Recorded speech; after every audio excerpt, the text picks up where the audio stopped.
ढांचे से बन गए। उलमा कौम की शिकायत कर रहे हैं और कौम उलमा की शिकायत कर रही है। लेकिन जनाबे वाला इस्लाह उम्मत कॉन्फ्रेंसों की बहार आई हुई है, लेकिन कौम और मुआशरा बदलने के लिए तैयार नहीं है। इसलिए कि हमारे सीनों से कुरान का नूर खत्म हो रहा है, ईमान की हलावत खत्म हो रही है। हम एतकादी तो नहीं लेकिन अमली निफाक में डूबते चले जा रहे हैं। और इकबाल आज भी चीख चीख कर उसकी रूह कह रही है, ना संभलोगे तो मिट जाओगे ऐ हिंदी मुसलमानों, तुम्हारी दास्तां तक न होगी दास्तानों में। मगर मुसलमान है ये समझने को तैयार नहीं है। शादियां देखें तो बारात में फर्क नहीं कर सकते कि ये मुसलमान की है कि रामलाल की है। हालात ऐसे हैं। रसूमात देखें तो फर्क नहीं किया जा सकता। ये कौन से मजहब की शादी? यही मैरिज हॉल है। इसी मैरिज हॉल में तरह तरह के लोग आते होंगे। आज ये जन्नत की क्यारियों में से एक क्यारी बना है, कभी इबलीस की महफिलों में से एक इबलीस की महफिल भी बना करता है। जी जी। इसकी दीवारें आज दुआ दे रही होंगी हजरत मौलाना नफीस अख्तर अशरफी साहब को कि आपने मुस्तफा जान रहमत अलैहि तहियत व सना की तालीमात, कुरान के नगमे, हुजूर की अहादीस की बातें, सुभान अल्लाह, इन दीवारों को, इन दरो दीवार को सुनाई। लेकिन अफसोस का मकाम यह है कि इतनी बेजमीरी हमारी कौम में आ गई कि हम अपने दीन से इतना दूर होते जा रहे हैं कि हम दूसरे मसलक और दूसरे मजहब के उलमा को भी तो बड़े चाव से सुनते हैं। जी जी। और अपना आलिम चीख पुकार करता रहे तो जनाबे वाला उसको भाव गाजर मूली इतना बराबर देते। जब सुन्नी रहता है तब उसे अपने दलाइल की बातों की तरफ तवज्जो नहीं होती कि कौन सी हदीस से वसीला साबित हो रहा है, कौन सी हदीस से मुस्तफा जान रहमत पर खड़े होकर सलाम पढ़ना और खड़े होकर ताजीम करना साबित हो रहा है। तब उसे हदीसें नहीं याद आती। जैसे ही इंटरनेट की दुनिया से वो किसी दूसरे फिरके के किसी शख्स की क्लिप को देखता है, अब अल्लामा बन जाता है। जी जी। अब ऐसी बातें करने लगता है अलियाज़ु बिल्लाह कि जैसे कि सुन्नियों के पास तो कुछ इल्म ही नहीं है।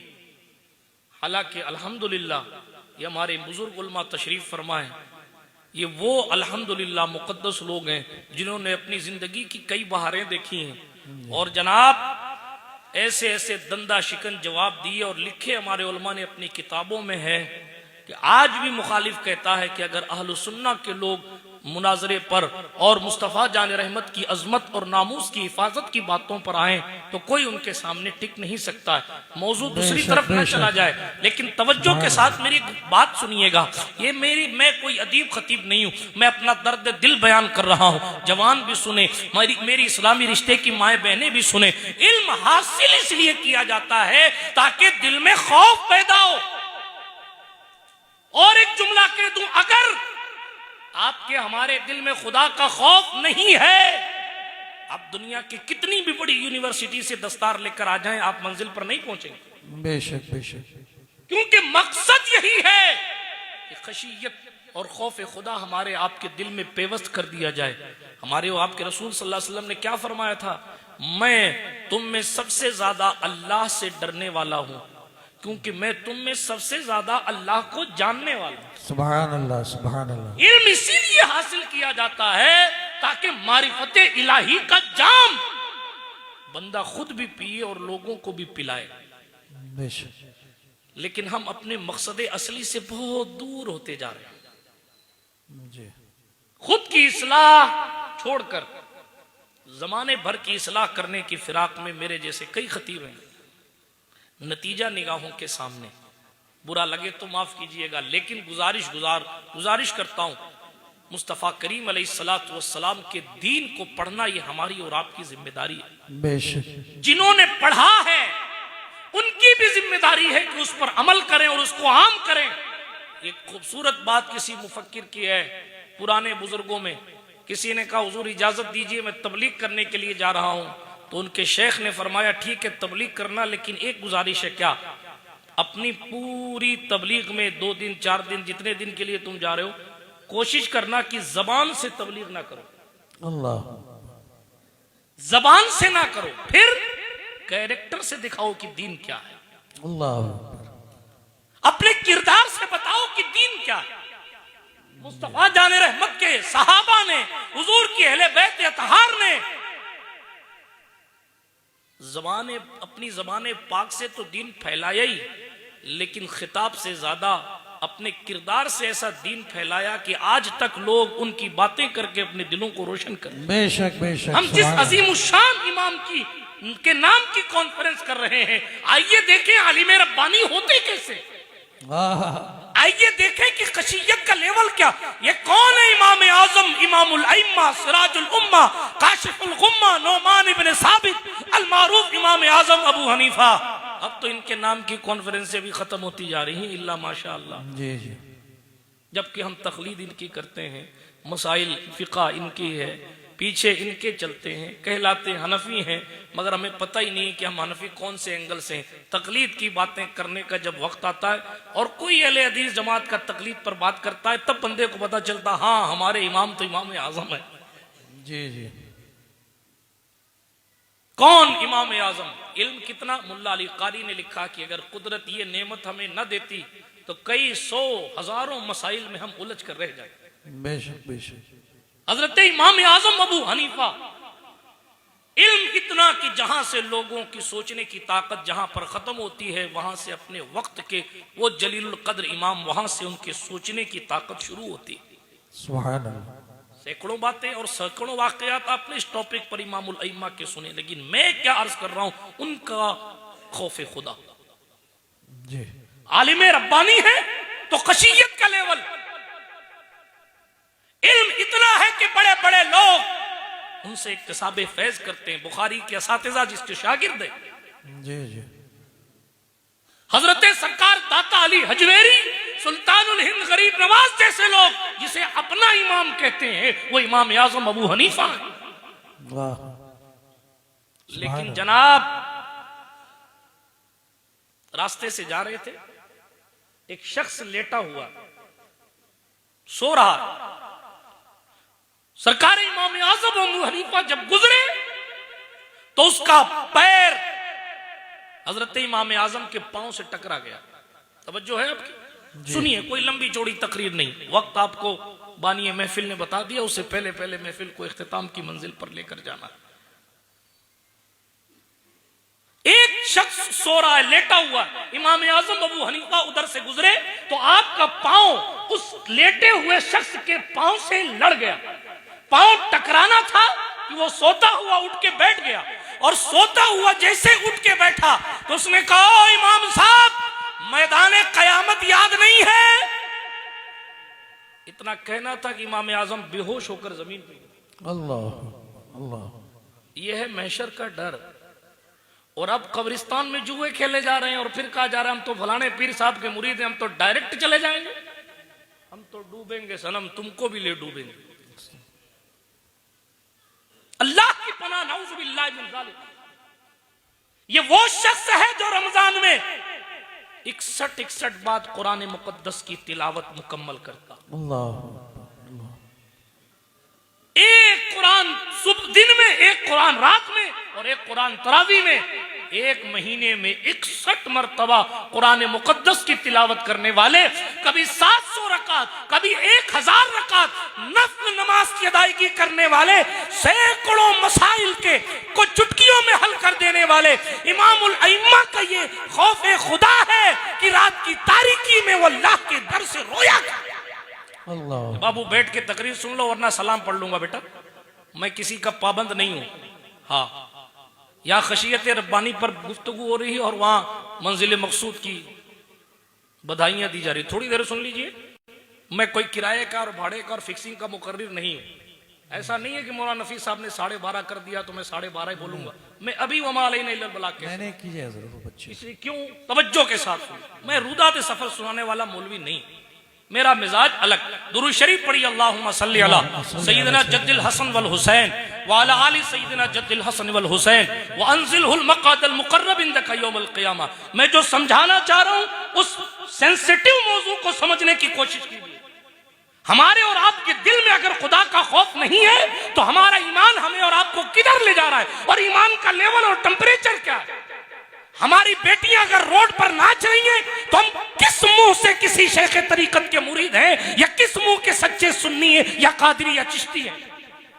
हमारा ईमान अगर हमें अपने गुनाहों पर नदामत की फिक्र नहीं दे रहा है तो फिर हम कहीं मुनाफिकत की दहलीज तक तो नहीं जा रहे। अगर हम नसीहत करने वालों की नसीहत से फायदा नहीं उठा पा रहे हैं तो क्या हमारा ईमान निफाक में तब्दील तो नहीं हो रहा?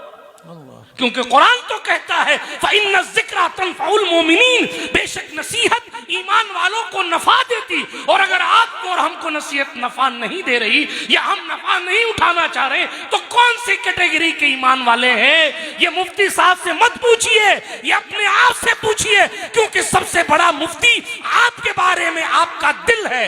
क्योंकि दारुल इफ्ता का मुफ्ती वही जवाब लिखेगा जो सवाल में इस्तिफ्ता लिखा होगा, मगर दिल में क्या है वो साहिबे दिल जानता है कि मेरे दिल में क्या है। बेशक बेशक। नारे तकबीर।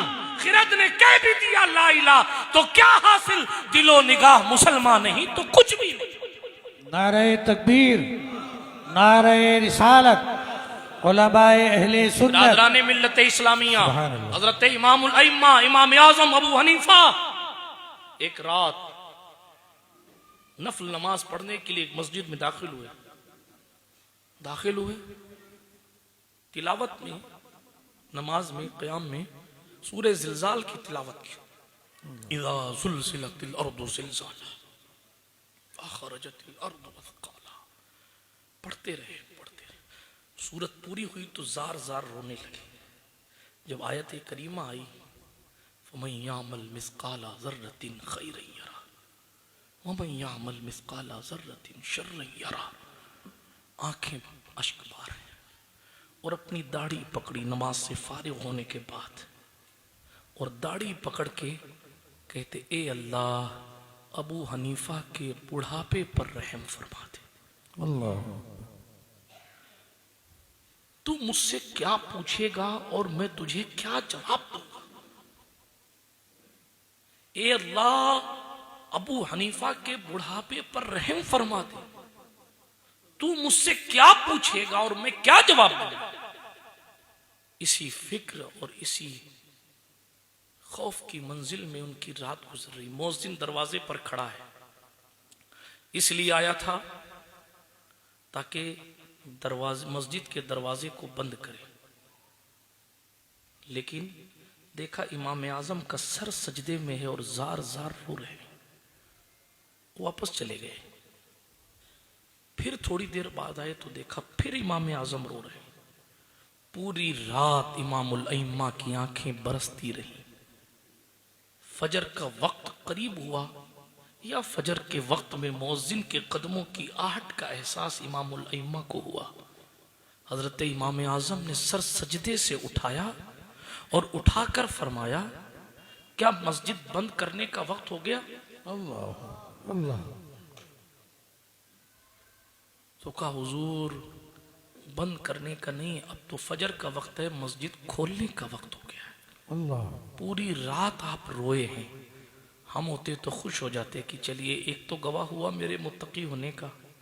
फिर रोने लगे और कहा एक वादा करो, जब तक अबू हनीफा जिंदा है किसी से नहीं कहोगे कि रात की तारीकियों में वो यूं सिसकता और बिलबिलाता रहता था। अल्लाह। मंजिले इश्क में तस्लीम और रजा मुश्किल है। बेशक जिनके रुतबे हैं सिवा उनको सिवा मुश्किल है। हम और आप किधर हैं मेरे भाइयों बुजुर्गों? हम महफिलों में बैठकर भी महफिल में नहीं रहते। खतीब तकरीर करता रहता है, कोई इनकी उनकी बातों में उलझा रहता है, कोई मोबाइल चलाने में व्यस्त रहता है, कोई व्हाट्सएप चला रहा होता है, कोई जनाबे वाला कहीं और डूबा हुआ। क्या हो गया हमारे दिल को? कितना सख्त हो गया आखिर? पत्थर से ज्यादा सख्त हो गया। हजरत ईसा मुर्दों को जिंदा करते थे, लेकिन जब उनके सामने मौत का जिक्र आता तो इतना रोते थे, बाज मर्तबा उनकी आंखों से खून जारी हो जाता। और हम कब्रिस्तानों के सामने डीजे लेकर नाच रहे हैं और फिर कह रहे हैं कि साहब ये दुश्मन हो गए, वो दुश्मन हो गए। तो इधर उधर की ना बात कर, ये बता के काफिला क्यों लुटा? मुझे रहसानों की खबर नहीं, तेरी रहबरी से सवाल है। अल्लाह। आप आप और हम तो अपने घर के प्रधानमंत्री हैं, हमारी बेटियां इंटरनेट पर डांस कैसे डाल रही हैं? आप और हम तो अपने घर में अपना हुक्म चलाते हैं, हमारी आपकी बेटियां किसी गैर महरम से कैसे चैटिंग या बात कर रही हैं? इसका जिम्मेदार कौन है? कोई हुकूमत है? कोई इमाम है? कोई मुफ्ती है? सिर्फ एक दूसरे को कोसने के मौलवी काम नहीं करते, उलमा काम नहीं करते। खुतबा का मामला ये है, नात खानों का। आपका क्या है? कितना साथ देते हैं अपने इदारों का, कितना ख्याल रखते हैं अपने इमामों का। कुत्ता बिल्ली पालने वाले लोग बिल्लियों के लिए दुबई से खाना मंगवाते हैं और इमाम को दावत तक खाने की नहीं दी जाती, और फिर कहा जाता है हुकूमत मार रही है। इंसानियत की कदर खत्म हो गई, दिल जलन और हसद का गहवारा बन गया। भाई भाई से सीधे मुंह बात करने तैयार नहीं है। उलमा का नाम आ जावे तो उन्हीं की मस्जिदों के बाहर बैठकर एक से बढ़कर एक फब्तियां कसी जा रही हैं, और फिर कहा जा रहा है कि साहब इसकी गलती और उसकी गलती है। शेख अपनी देख, वला तज़िरु वाज़िरतुन विज़रा उख़रा, कयामत के दिन एक जान दूसरे जान का बोझ उठाने वाली नहीं है। आपसे पूछा जाएगा कि आपने क्या किया।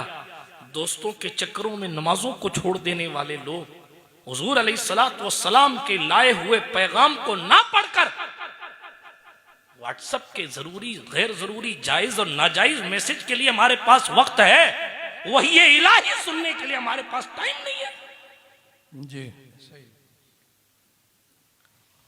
आप मुझे कोई मैसेज भेजते या कॉल करें और मैं जवाब नहीं देता, या आपका कोई दोस्त आप उसको मैसेज करें, व्हाट्सएप पर मैसेज करें, डबल टिक हो जाए तो बंदा कहता साहब पहुंच गया था फिर भी जवाब नहीं दिया, और नीली लाइन आ जाए तो और कहते हैं साहब देख लिया था फिर भी जवाब नहीं दिया। आप उस दोस्त से इसलिए नाराज हो जाते हैं कि मैसेज देखने के बाद भी वो जवाब नहीं दे रहा। क्या कुरान एक मैसेज नहीं है? क्या इसको प्रोफेट मैसेंजर नहीं लाए? क्या आपने ये मैसेज नहीं देखा? क्या रिप्लाई किया आपने? कुरान ने कहा कीमुस सलात, आपने क्या रिप्लाई किया? कुरान ने कहा आतु ज़कात, आपने क्या रिप्लाई किया? अल्लाह के मैसेज का जवाब देने का वक्त नहीं है अमल से, और हम आसमानी बातें कर रहे हैं। कोई सहाबा पर टिप्पणियां कर रहा है, कोई हुजूर की जिंदगी पर बातें कर रहा है, कोई अहले बैत का कद नापने के लिए निकल पड़ा है, कोई खुलफाए राशिदीन महदीयीन पर बातें कर रहा। पिद्दी न पिद्दी के शोरबे, जिनको शर्त और फर्ज का फर्क नहीं पता है, वो ऐसी अजीब अजीब बातें करने लगे, और लोग खासतौर पर उनको तवज्जो देकर पता नहीं क्यों ऐसे लोगों को बढ़ावा देते। हमारा और आपका असल मकसद अपने दिल को मुस्तफा जाने रहमत की मोहब्बत से रोशन करना। हमें करनी है शहंशाह बतहा की रजा, जो वो हो गए अपने तो रहमते परवरदिगार अपनी। इसलिए इल्म हासिल कीजिए, और इल्म इसलिए हासिल कीजिए ताकि हमारा आपका सीना रोशन हो सके, ताकि हमारे और आपके दिल में खशियत रब्बानी पैदा हो सके। जो जितना बड़ा आलिम होता है वो उतना ज्यादा अल्लाह से डरता है। तारीख उठाकर पढ़ लीजिए, मैं किन किन उलमा की मिसाल दूं। चूंकि इमाम आजम अबू हनीफा कॉन्फ्रेंस पढ़िए आप इमाम आजम के तकवे को। रात रात भर इबादतें करने वाला शख्स, अपने मालिक को मनाने के लिए अल्लाह अकबर हर जायज सूरत से मेहनत करने वाला शख्स। और एक बात, इल्म जब आता है, खशियत जब आती है, तो रकीकुल कल्ब भी अपने साथ लेकर आता है। जब दिल में खौफ होता है तो दिल नरम भी होता है मखलूक के लिए। जब इल्म नहीं होता तो दिल नरम नहीं होता। और फिर उलमा समझाते रहते हैं, अरे भाई साहब सुलह कर लो, सुलह कर लो, सुलह कर लो, तो ऐसे टाइट होके बैठे रहते हैं जैसे नमरूदे जमाना हो गए।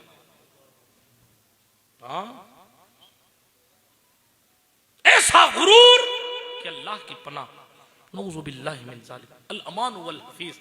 बुजुर्ग उलमा बैठे, मैं बहुत ज्यादा गहराई में आपको नहीं ले जाना चाहता और बहुत ज्यादा सख्त जुमलों का इस्तेमाल भी नहीं करना चाहता, और मैं कोई आपका दुश्मन नहीं, लेकिन करें क्या, हालात ही कुछ ऐसे बन गए, दर्द दिल सुनाने के लिए ऐसे अल्फाज का इंतखाब करना पड़ा। इसीलिए अर्ज ये कर रहा हूं, अपने बुजुर्गों को देखें, इमाम आजम अबू हनीफा को देखें, दिल भी नरम हो जाता है। और जनाब इन बुजुर्गों की नरमी की शान, उनकी वसाअत तो फिर कहने ही क्या, सुभान अल्लाह।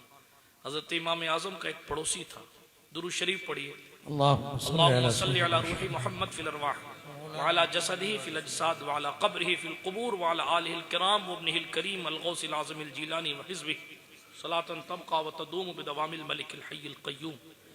इमाम आज़म अबू हनीफा। इल्म है तो अदब है, हाँ, और इल्म के साथ अदब भी जरूरी है। जी जी। हाँ, और खाली इल्म ही इल्म है और अदब नहीं है, अदब बिल्कुल नहीं है, तो आप इब्लीस के मुक़ल्लिद हैं, क्योंकि बेअदब इब्लीस। इल्म के साथ अदब भी जरूरी, समझ शरीफ में बात आ रही है। जी जी। हाँ, आज ये भी एक स्पेशल रगड़ा है कि लोग दस्तार बांधने के बाद अब लोग हमारी ताजीम करें, हम किसी की नहीं करेंगे। मुसल्ला इमामत मिलने के बाद अब लोग हमें सलाम करें, हम किसी को नहीं करेंगे। माफ कीजिएगा, किन किन हंगामों पर बात की जाए।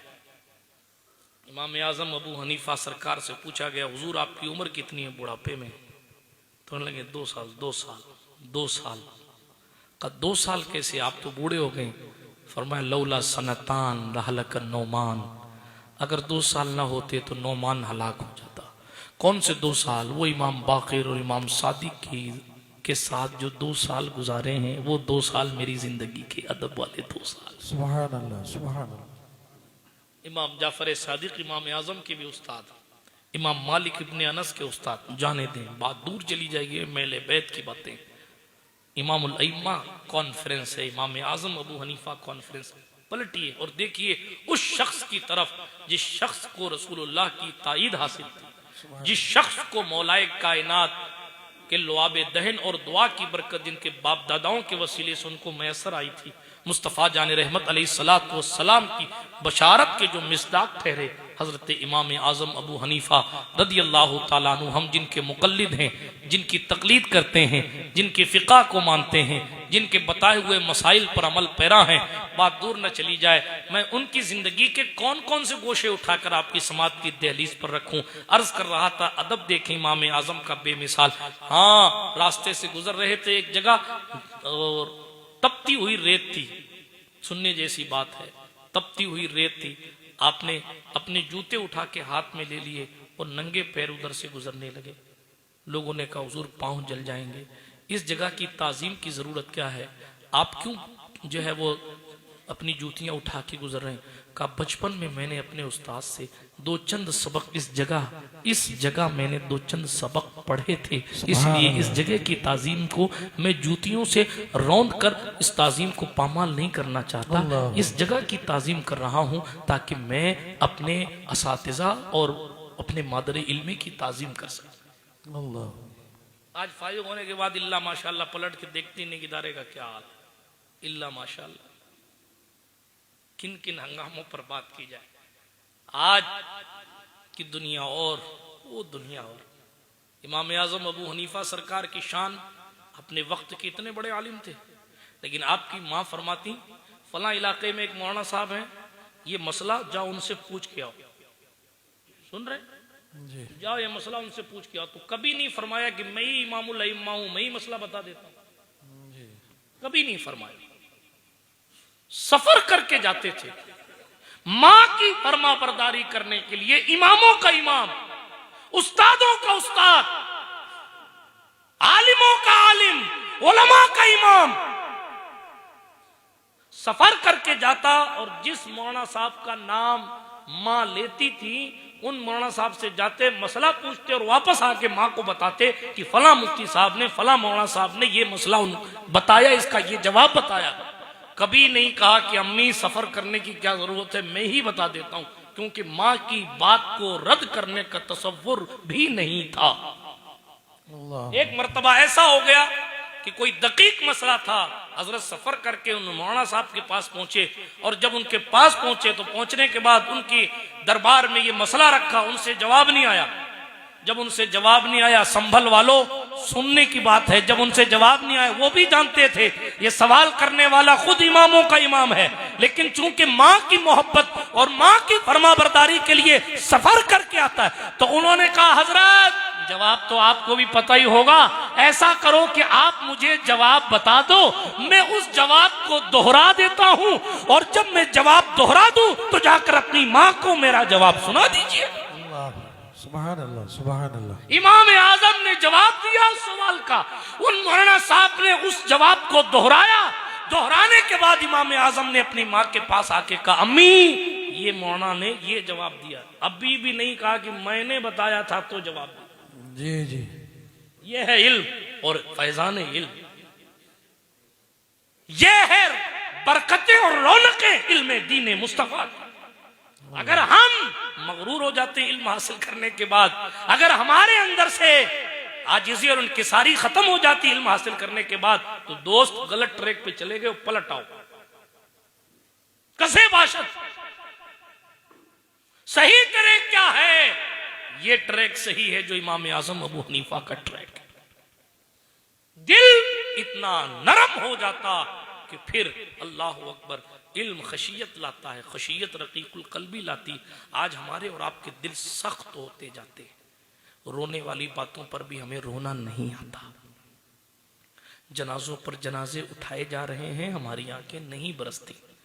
नफ्स की ख्वाहिश पूरी ना हो तो हम रो देते हैं, लेकिन दिल इतना सख्त हो गया है कि खुदा वंदे करीम के डर से हमारे दिलों से खुदा वंदे करीम का डर निकला कि अब आंखें खौफे खुदा से आंसू नहीं बहाती।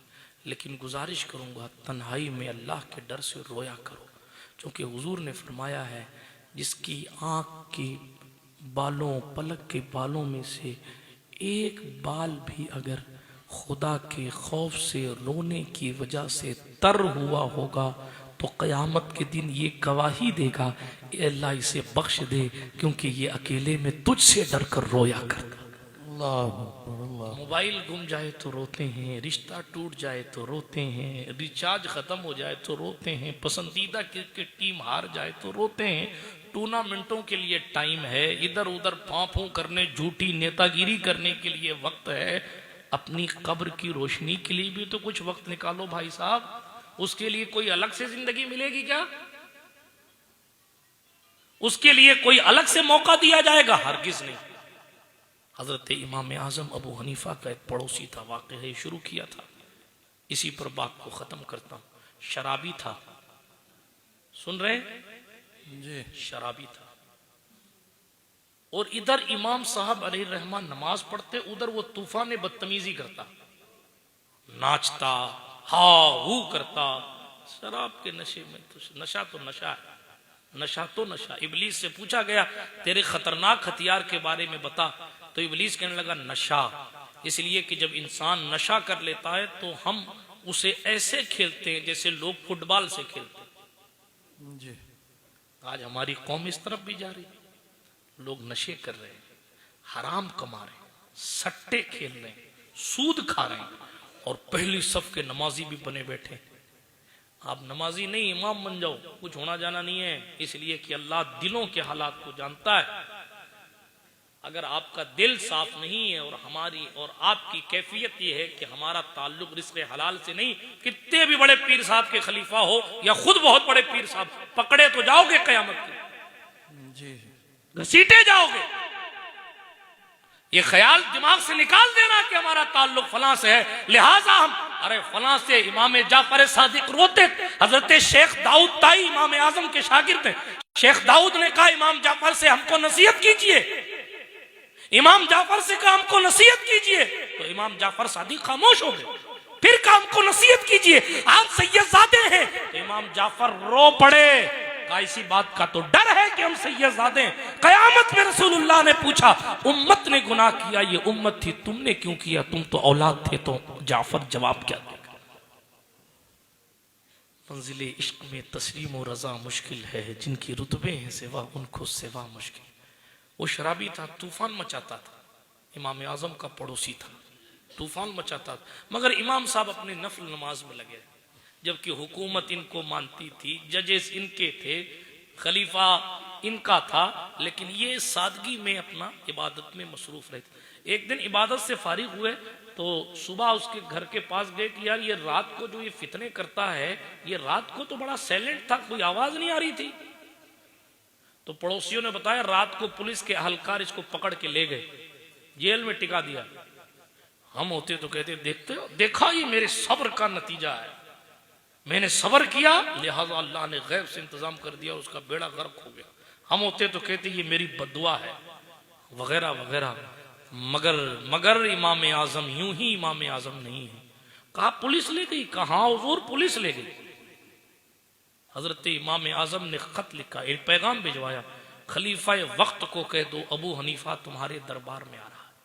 खलीफा ने कहा जो इमाम कभी बुलाने से नहीं आता था आज कैसे आ रहा है। खलीफा ने अपनी स्पेशल कैबिनेट लगाई, कहा सुनो, महल से बाहर जाकर रोड पर पहुंचकर इमाम आजम की सवारी की रिकाब थाम के इज्जत के साथ लेकर आना, और जब तक महल की कालीन शुरू ना हो जाए तब तक के सवारी से उतरने मत देना, इसलिए कि वो हमारे सरों का ताज है, वो इमामों का इमाम है। अल्लाह अकबर। जब खलीफा वक्त ने ये कहा, पूरी कैबिनेट इस्तकबाल में लग गई। इमाम आजम पहुंचे, खलीफा इस्तकबाल को आया, अपने महल में ले गया, बिठाया, कहा मैं यहाँ बैठने और दावत खाने नहीं आया। तो हजरत कैसे तशरीफ लाए? कहा हमने सुना है कि हमारे पड़ोसी को आपकी पुलिस ने पकड़ लिया, मैं उसको छुड़वाने आया। कहा हुजूर वो तो आपको परेशान करता था, एक नंबर का शराबी है, नाचता है रातों को, हम उसको पकड़ के लाए। इमाम आजम अबू हनीफा ने कहा सब जानता हूं, लेकिन मेरी कोई शिकायत नहीं, उसे छोड़ दिया जाए। खलीफा ने खुशी खुशी में ऑर्डर जारी किया, आज जितने कैदी पकड़े गए हैं सबको छोड़ा जाए, इसलिए कि आज इमामों का इमाम हमारे महल में आया। फिर कुछ नहीं कहा, वापस अपनी सवारी पर बैठकर रवाना हो गए। एहसान तक नहीं जताया, देख मेरी वजह से तू छूटा है, नहीं, अपनी सवारी पर बैठकर वापस रवाना हुए तो पीछे से दौड़ के आके घोड़े की टांग पकड़ ली। का हुजूर कहां छोड़ के जाते हैं?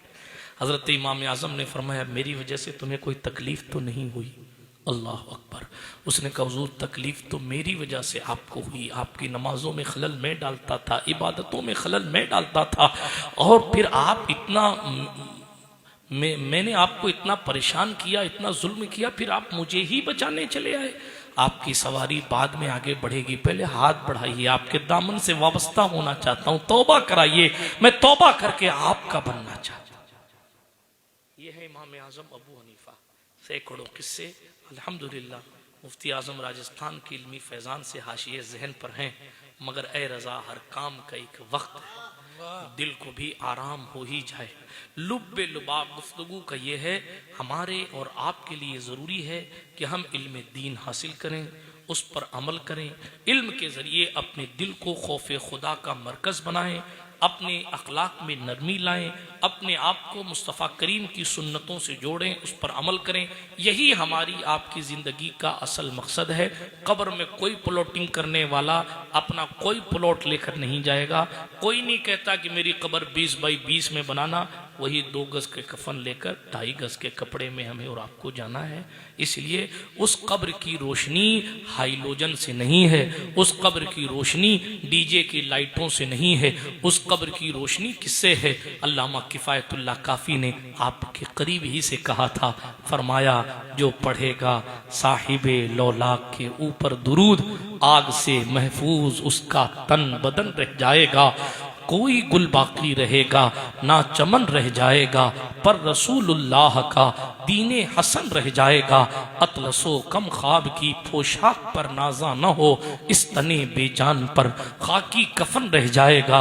नामे शाहाने जहां मिट जाएंगे, लेकिन यहाँ हश्र तक नामो निशाने पंजतन रह जाएगा। जो पढ़ेगा साहिबे लौलाक के ऊपर दुरूद, आग से महफूज उसका तन बदन रह जाएगा। सब फना हो जाएंगे काफी, वलेकिन हश्र तक नाते हजरत का जबानों पर सुखन रह जाएगा।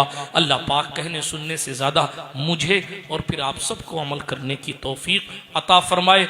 मदरसा अहले सुन्नत अशरफिया ज़मीरुल उलूम को रोज़ बरोज़ तरक्कियाँ अता फरमाए, दिन 11वीं रात 12वीं तरक्की अता फरमाए। आपका इदारा है, अहले सुन्नत के जितने भी इदारे हैं, गुजारिश करता हूँ कि आप तमामी हजरात अपने उलमा के दस्तों बाजू बने। जब चारों तरफ से आंधी चल रही है दीन के किलों को कमा करने की, तो आपको चाहिए कि अपने किले के सिपाही बनकर, मुहाफिज बनकर खड़े हो जाएं और अपने वो इदारे जो वाकईतन काम कर रहे हैं उनका साथ दीजिए। पैसों से, पैसा है तो पैसे से साथ दीजिए, नहीं पैसा है तो खड़े रहकर साथ दीजिए। और जनाबे वाला खड़े रहकर मशवरा देकर जैसे हो सके दामे दिरमे कदमे सुखने जिस एतबार से भी हो सके हिस्सा लें। अल्लाह पाक हमारे तमाम इदारों को सलामत रखे, दीन के किलों को महफूज रखे। गुफ्तगू के दरमियान कोई जुमला गैर शरई निकल गया हो, आप सबको गवाह बनाकर अल्लाह के हुजूर रुजू तौबा इस्तिग़फ़ार करता हूँ। अस्तग़फ़िरुल्लाह ताला रब्बी मिन कुल्लि ज़ंबिन व अतूबु इलैह। अशहदु अल्ला इलाहा इल्लल्लाह वहदहु ला शरीक लह व अशहदु अन्न सय्यदना मुहम्मदन अब्दुहु व रसूलुहु। सुब्हानका ला इल्म लना इल्ला मा अल्लमतना इन्नका अंतल अलीमुल हकीम। माहे मदीना अपनी तजल्ली अता करे। ये ढलती चांदनी तो पहर दोपहर की है, सरकार हम गंवारों में तर्ज़े अदब कहाँ, हमको तो बस तमीज़ यही भीख भर की है। वाखिरु दावाना अनिल हम्दुलिल्लाहि रब्बिल आलमीन। अस्सलामु अलैकुम व रहमतुल्लाह। सलाम।